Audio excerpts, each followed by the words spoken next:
Quand on dit que le S&P 500 fait en moyenne 9% par an depuis des décennies, il n'y a personne qui peut le garantir. C'est pas du tout comme un livret A où là, c'est garanti par l'État. En fait, l'État, chaque année, va te verser aujourd'hui 2,5%, je crois, sur l'argent que tu as dans ton livret A. Le S&P 500, c'est pas du tout la même chose. En fait, c'est l'évolution des marchés financiers. Ça peut être très volatile. En 2024, ça a pris 24%, mais là, en 2025, ça a déjà bien chuté de plusieurs pourcents, voire même peut-être de 10%.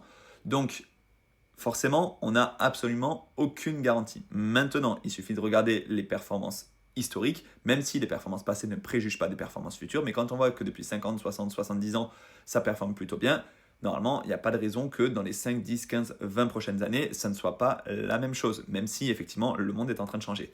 Autre chose, attention, ça ne veut pas dire 9% par an, c'est une moyenne. Encore une fois, comme on a fait 24% l'année dernière, mais cette année, ça peut faire moins 5% et ça fera une moyenne. Donc, il faut bien comprendre que le rendement de la bourse n'est absolument pas défini, que les performances passées ne préjugent pas des performances futures, mais que c'est quand même beaucoup plus intéressant que de laisser son argent dormir et de se faire manger par l'inflation, ou alors de mettre sur un livret A et d'avoir uniquement 2,5%, sachant qu'en plus le plafond du livret A est à 22 950 euros, je crois.